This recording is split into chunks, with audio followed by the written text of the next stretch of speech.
여러분 안녕하십니까? 백만개미 한석우입니다. 9월 6일 화요일 시장 정리하겠습니다. 뉴욕 시장은 그 노동절 연휴로 해서 휴장을 했고, 뭐 그렇게 내용이 썩 좋지 않은 유럽 시장의 결과만 이제 우리가 들은 상태에서 오늘 화요일 시장을 맞이했습니다. 코스피 시장은 그 시작은 오히려 좀 강보권에 0.25% 상승하면서 출발을 했어요. 그러면서 지속해서 지수가 상승하면서 0.78% 상승하는 그런 모습도 보였습니다. 그러니까 이제 아침에 있던 일이죠. 그래서 제가 그 투자스쿨 분들한테는 텔레그램으로 제가 제 의견을 말씀드렸는데, 이게 별 의미가 없는 반등이다. 그러니까 추격 매수는 좀 자제하시고 급등이 나오는 종목이 있으면 오히려 부분적으로 이익 실현하시는 게 어떠냐, 이제 그런 말씀을 드렸죠. 그래서 그 오늘의 핵심은 이게 오르냐 떨어지느냐가 아니라 이게 색깔이 뭐냐, 양봉을 만드냐 음봉을 만드냐, 이게 굉장히 중요하다. 그런데 이제 시장에서 다 그렇게 생각을 했나 봐요. 그래서 어떤 우여곡절 끝에 오늘 뭐 양시장이 다 색깔은 빨갛게 만들었습니다. 그러니까 참 만만한 장이 아닙니다, 지금 시장이.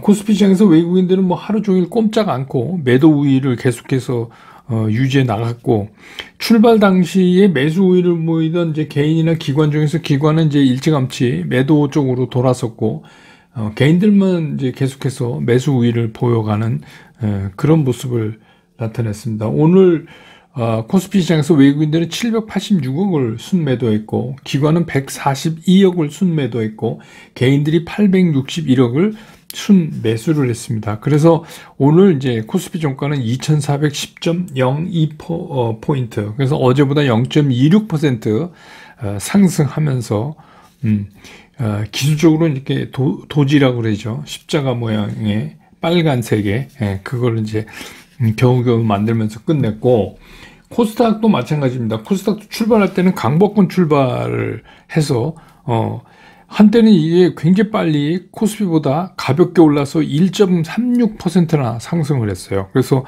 781.90까지 지수로는 상승을 했습니다. 근데 역시 이제 이렇게 상승을 하게 되니까 그 상승에 따르는 이제 개인들의 이식 매물이 계속해서 나오면서 상승을 제한시킬 수밖에 없었죠. 물론 이제 코스닥 시장에서 외국인들이 657억을 순매수했고, 기관도 553억을 순매수하고, 개인이 1104억을 순매도를 했습니다. 그래서 오늘 이제 코스닥 지수는 779.46포인트로 마감을 함으로 해서 어제보다 1.04% 상승하면서 장을 마감을 했습니다. 그래서 이제 기술적으로는 빨간색의 양봉이긴 하지만 위에 꼬리가 달리는 이제 그런 양봉을 만들었어요.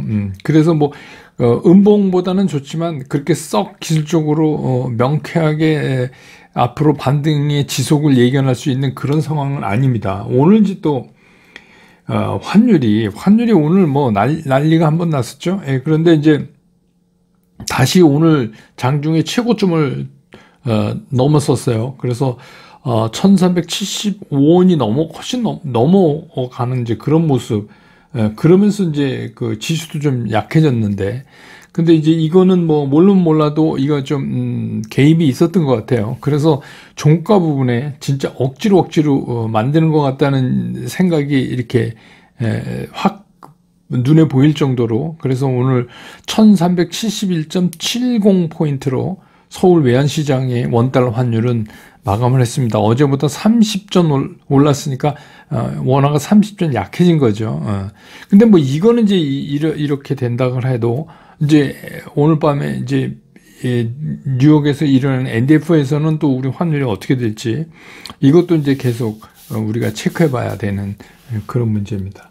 그다음에 이제 뭐 그 외국인들의 흐름을 좀 알아볼까 하는데, 워낙 이제 뭐 외국인들이 본국이 쉬고 있어서 그런지 적극적으로 매매를 안 하니까. 그리고 지금 적극적으로 매매할 수가 없죠. 아무래도 이제 다음 주 화요일이 지나야 CPI 발표되고 뭐 이래야지 이제 조금 시장의 변화가 올 것 같은데, 어쨌든 간 오늘 외국인들은 삼성전자를 414억 팔았습니다. 순매도하고 기관도 266억이나 순매도를 했어요.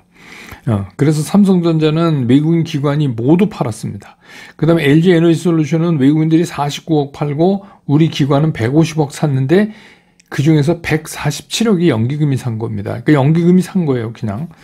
예, 그 다음에 SK 하이닉스는 외국인들이 184억을 순매수했고 기관은 오히려 111억을 팔았습니다. 그래서 오늘 이제 그 외국인들이 주로 산 거는 SK 하이닉스, LG 화학, 현대차 105억, 기아 112, 셀트리온 29억 뭐 이렇게 샀어요. 그래서 보면 오늘 외국인 기관이 그 시가총액 상위 랭킹에 있는 종목 중에서 외국인 기관이 동시에 다 판 거는 삼성전자, 삼성 SDI, 네이버, 카카오 이렇게 되고 동시에 다 산 거는 LG 화학 그리고 기아 이렇게 두 종목 뿐이 없습니다.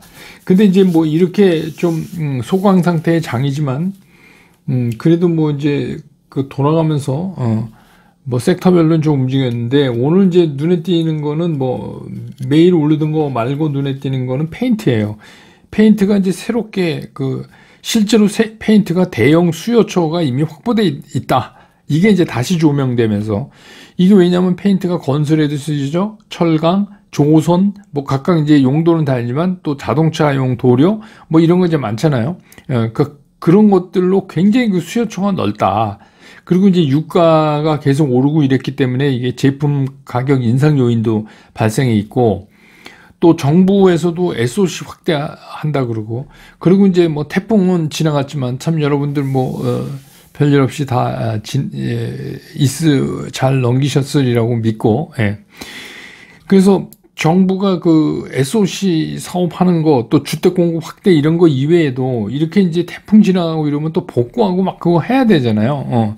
그래서 이제 뭐 그런저런 걸로 해서 근데 이제 이 페인트 이쪽의 구조가 독특한 게 우리 상장돼 있는 그 소위 말하는 주요 5개 회사가 마켓 쉐어를 80% 이상을 장악하고 있어요. 그러니까 뭐 이게 페인트는 중소기업이 잘 없는 그런 겁니다. 그래서 오늘 이제 오랜만에 이제 페인트가 눈에 띄게 움직였고 그 다음에 이제 여행인데 이거는 여러분 이제 보도를 들으셔서 아시겠지만 일본 여행 예약률이 그 이제 일본도 입국하는데 코로나 사전검사 하지 않고 입국자 수를 하루 2만 명에서 뭐 더 늘린다 뭐 이런 얘기 이제 나오고 그래서 우리나라에서 일본 여행 예약률이 400%나 증가를 했대요. 가까운 나라니까 많이 가시는 모양. 그래서 이제 뭐 그런 것 등등 해서 여행 관련주들이 오늘 올랐고 그 다음에 이제 대체 에너지 관련입니다. 이건 뭐 꼭 집어서 뭐 이런 것보다 대체 에너지 그러면 지금 이제 나오는 게 있잖아요. 태양광, 풍력, 원전 이게 다 이제 대체 에너지인데 이게 근본적으로 대체 에너지라고 우리가 자꾸 얘기하고 뭐 신재생 이렇게 얘기하잖아요. 근데 이제 그 얘기는 무슨 얘기냐면 그 원래의 에너지 가격에 문제가 생기니까 이제 이런 얘기가 계속 나오는 거 아니겠어요? 근데 이제 이게 러시아가 그 노드스트림 1을 아예 잠궈버렸잖아요. 그러니까 이제 언제 열지 몰라요. 근데 러시아 입장에서는 니네 고생 좀 해봐라. 니네 항복할 때까지 이건 이제 에너지를 무효하겠다 하는 얘기인데 그러다 보니까 이제 유럽에서 이런 전력난 해소를 위해서 대체 에너지 수요가 굉장히 이제 늘어나고 있어요. 근데 뭐 이제 독일 같은 데는 원전을 안 하겠다고 어제 또 이제 밝혔는데 뭐 어쨌든 간 그거 빼고라도 풍력 뭐 태양광 이렇게 해서 그래서 지난해 유럽의 태양광이 27기가와트가 설치됐는데 올해는 그거보다 훨씬 많은 39기가라고 이제 예측을 하고 있어요. 그래서 이제 그런 거에 관련된 그런 대체 에너지에 관련된 것들이 일부 좀 움직였습니다. 그 다음에 이제 오랜만에 메타버스인데 이거는 이제 카카오 엔터하고 넵튠이 컬리버스하고 메타버스 합작을 위한 MOU를 체결했다는 이제 얘기. 그 다음에 이제 카카오가 이게 제약 없이 막 이동 가능한 스트리밍 서비스를 개발한다 뭐 이런 얘기. 그다음에 이제 우리가 이제 하도 들어서 많이 알고 있는 애플의 그 AR VR 헤드셋 이거 이제 출시 기대 등등 해서 이제 이쪽도 오랜만에 좀 관련 회사들이 뭐 강하진 않지만 좀 움직였고, 그 일부 이제 통신 장비나 5G 관련 뭐 이런 거 하고, 그 다음에 이제 폭스바겐 그룹의 그 포르쉐 있잖아요. 포르쉐가 IPO 한다고 뉴스 나왔잖아요. 그래서 이제 거기에 포르쉐랑 관련 있는 자동차 부품 회사들 이런 것들이 오늘 좀 움직였어요. 근데 그 유럽 시장에서는 포르쉐 밸류를 한 600억 내지 850억 유로 정도로 지금 이제 평가하고 있다. 이렇게 본다고 해요. 근데 이제 오늘 시장의 이제 특징 사항을 정리해 드렸는데, 오늘은 그냥 한마디로 얘기하면 시장이 이제 극도의 눈치 보기에 들어가 있다. 그런 겁니다. 아무래도 내일 이제 미국 시장이 어느 쪽 방향이든지 방향을 선정해 줘야 시장이 좀 움직일 것 같아요. 그런 생각이 듭니다.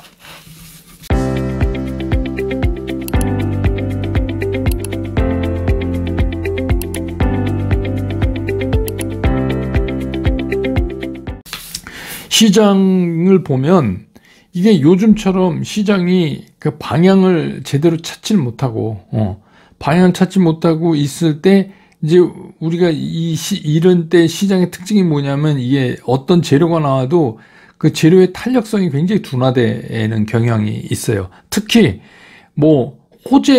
호재는 특히 힘을 못 써요.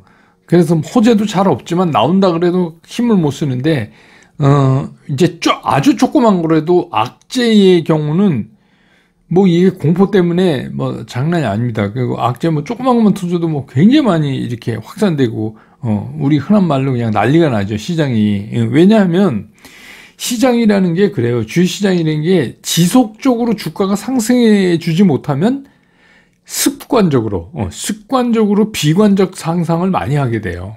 그건 저뿐만이 아니라 주식 투자를 하는 그 참여자들이 다 그렇잖아요. 그러니까 왜냐하면 계속해서 상승을 해주면 우리 그 재작년처럼 계속해서 자고 나면 오르면 그러면 어떻게 해요? 사람들이 이게 이제 조금 이 정상이 아니죠. 그러면 어떻게 돼요? 끝까지 간다. 이거 무조건 오른다. 그때는 어떤 상상만 하냐면 오르는 상상만 해요.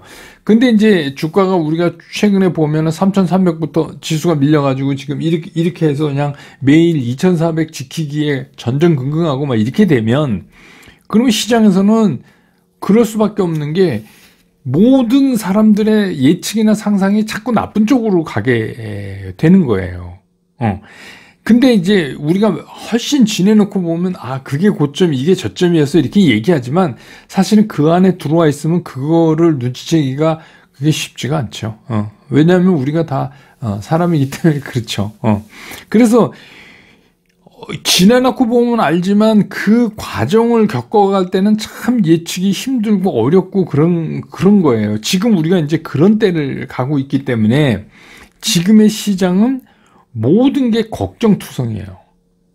걱정이 필요 이상으로 지금 많아요. 왜냐하면 그동안에 이제 우리가 예를 들어서 3,300 이렇게 될 때에는 더 갈 줄 알았잖아요. 근데 이제 꺾여서 그게 밀려 내려왔잖아요. 그러면 퍼센테이지로 보면 거의 30%에 육박하는, 거의 27인가요? 27%, 30% 육박하는 이런 하락을 지금 나타나고 있는 거예요. 그러면 이게 이렇게 하락이 됐으니, 그러면 이 시점에서는 어떻게 해요?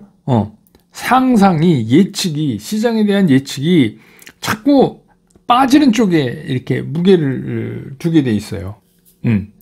그러니까 우리가 이제 주식 투자가 뭐냐고 얘기할 때 불확실한 미래에 대한 최대한의 예측 추구 활동이다 이렇게 얘기하잖아요. 최대한. 퍼펙트하게는 할 수 없지만 하여튼 최대한. 근데 이제 이런 게 오래되고 깊어지면 최대한의 예측이 아니라 최대한의 걱정 추구가 되는 거예요. 그러니까 계속 걱정이 걱정을 부르고 이렇게 시장이 되는 거예요. 그러니까 이 시점에서 지금 이제 보면 지금 이렇게 되면 이거 반드시 파세요 막 이렇게 하고, 물론 이제 유튜브 제목이 좀 그렇게 돼야 뭔가 하고 이제 볼 테니까 그런 것도 있겠지만, 그러니까 제 입장에서는 너무 되게 좀 그런 거예요. 이게 이 주식은 반드시 파세요 이런 말 하려면 3,300대 했었어야지. 적어도 3,000 이상에 했었어야지. 지금 와서 이게 뭔 소리예요. 지금 2,400을 지킬 이렇게 전전긍긍하는데 지금 와서 이 주식 꼭 파세요. 팔아집니까? 이게 손해가 너무 큰데? 여러분 한번 생각해 보세요. 웬만하면 지금 팔 수가 없어요. 그렇기 때문에 이걸 잘 아셔야 돼요. 지금 물린 거는 기정사실이고, 그 다음에 이걸 어떻게 우리가 리커버 시키는가에 신경을 써야 되는 거예요. 그러니까 여기서 3,300부터 두들겨 맞아서 3,000까지 내려와 놓고선 여기서 무슨 100 더 빠지는 거를 피해 보겠다고 하는 게 얼마나 웃기는 얘기입니까? 웃기는 얘기잖아요. 그러니까 일주일 내내 두들겨 맞다가 10분 덜 맞겠다고 그러는 거랑 똑같은 거라는 얘기입니다. 제 얘기는. 그러니까 지금 시장이 왜 이렇게 됐느냐 하면, 현재의 시장에서는 시장이 할 수 있는 최악의 시나리오를 예측하고 상상한 끝에 나온 결과가 이제 지금 그 결과잖아요. 자, 보세요. 75bp 이번 달에 올려요. 뭐 CPI가 어떻게 나오건 말건 뭐 파월 의장이 강하게 얘기했으니까 우선 인플레부터 잡겠다 했으니까 그런다고 치자고요. 그래도 뭐 어떻게 가든 연말 되면 4% 근처 가지 않겠습니까? 네, 4% 이제 기준금리가. 그러니까 그거를 다 우리가 이미 알고 있고 그거를 생각을 한 거예요. 그렇게 하고. 그 다음에 그것 때문에 긴축, 그 다음에 대체대조표 축소, 뭐 이런 것 때문에 경기 침체가 일어날 것 같다. 그 경기 침체가 일부 또 그런 조짐도 보이고 그러니까 일어날 것 같다. 우리가 이제 상상을 한 거 아니에요. 뭐 이건 상상이 아니라 예측을 한 거죠. 경기 침체가 오고 거기다가 이제 러시아 우크라이나 사태가 이제 저런 식으로 가니까 이게 뭐 우리가 2월 말에 러시아가 침공할 때 그렇게 오래 갈 줄 알았습니까? 이거 뭐 한 두세 달 하다 끝낼 줄 알았죠. 그런데 이제 겨울이 다가오는 유럽을 겨냥하고 러시아가 가스관 잠궈버렸어요. 그러니까 뭐 어제 유럽 가스는 막 장중에 하루에 3%가 뛰어버리고 막 이런 이제 현상이 일어나잖아요. 그런데다가 이제 어제 이제 뭐 여러분 뉴스에서 아시겠지만 그 리즈 터러스인가요? 그 리즈 터러스, 네, 영국 총리가 여자분은 바뀌었잖아요. 보리스 존슨에서. 그러니까 근데 이제 그분이 주장하는 그 영국 경제에 대한 정책이 조금 좀 위험하다 이렇게 얘기하는 사람들이 많아요. 그럼 이제 그런 정책의 혼선 때문에 유럽도 주저앉고 거기다가 러시아는 이 난리를 치고, 그러니까 이제 유럽은 혹독한 겨울을 보낼 거다. 이제 다 이렇게 얘기를 하잖아요. 그런 것들이 지금 다 적용이 돼서 나온 지금 결과예요. 그러면 여기서 여러분 더 나올 게 뭐 있어요? 물론 이제 뭐 바이든 대통령은 노동절 연설에서 보니까 이건 제가 개인적으로 되게 얄미워서 제조업 부활, 뭐 미국 제조업도 부활하고, 그러니까 미국은 제조업 부활하고 서비스도 할거 미국 혼자 다 해야겠다. 그러면서 제조업 부활 얘기하면서 우리나라를 예를 들었어요. 한국의 투자 같은 걸 예를 들었어요. 그러니까 완전히 지금 생각하니까 아주 호구 잡힌 것 같아갖고 기분 되게 나쁜데, 어쨌거나 인플레이션 감축 법안 때문에 우리는 이제 뭐 그냥 어찌 보면 뒤통수 갑자기 맞은 것 같은, 뭔가 좀 그렇잖아요. 그런데 그 세 개가 다 이렇게 나쁜데 미국은 우리나라 같은데 뒤통수 쳐갖고 투자 받아서 안에 공장에서 고용 늘리고 자기네가 생산한 거 아니면 못 팔게 해서 그거 가지고 미국 혼자 잘 먹고 잘 살겠다, 이런 경제가 여러분 가능하다고 보세요? 이거는 정치인 얘기예요. 정치인 얘기. 세계에서 어떤 한 나라만 그렇게 할 수 있는 그런 경제 상황이 아니잖아요. 한쪽으로 쏠리면 반드시 거기에 대한 그 반작용이 반드시 일어나요. 그게 이렇게 그런 식으로 가는 게, 근데 이제 정치인이니까 11월 중간선거 있으니까 일단은 그렇게 놔야 되는 거 아닌가, 그렇게 생각해요. 그러니까 너무 이제 우리가 극단적으로 이 시장을 볼 필요가 있느냐. 극단적이 되는 게 뭐냐면 극단적인 공포를 예상해서 시장을 볼 필요가 없다. 그런 얘기입니다. 그래서 이제 댓글에 어떤 분도 많이 했는데, 지금 팔고 다른 유튜브 보니까 어떤 분이 조금 올랐다가 또 한 차례 긴 하락이 오는데 그럼 지금 팔았다가 긴 하락이 오면 그때 다시 살까요? 했는데 못 사면 하락이 안 오면 뭐 그분도 어떤 논리적 근거 때문에 그렇게 얘기했겠지만 만약에 안 오면요. 모든 사람이 주식시장을 맞출 수는 없는 거죠. 그러니까 만약에 안 오면 어떻게 하지? 그러니까 맞추는 게 아니에요. 주식시장은 어떤 상황에 대해서 내가 제일 좋은 대응을 어떻게 짜가느냐가 사실은 더 중요한 거예요. 주식 투자에서. 근데 이제 저는 말씀을 드리는 거죠. 아니 3,300부터 2,400까지 두들겨 맞고 여기서 100포인트, 200포인트가 무서워서 팔아버린다? 그럼 손해가 나요. 근데 그러면 심리적으로 어떻게 되냐? 자기가 판 가격보다 올라가지 않으면 되살 수 없어요. 그러면 이게 뭐가 되는 거예요? 그러니까 이제 한번 자문해 보시라 이거예요. 그러니까 제가 그런 거죠. 제 경험에 의하면 주식시장은 97일 나쁘고 3일 좋아. 그 3일 좋을 때 돈을 벌어야 되는 거예요. 그러려면 뭐가 있어야지 되는 거잖아요.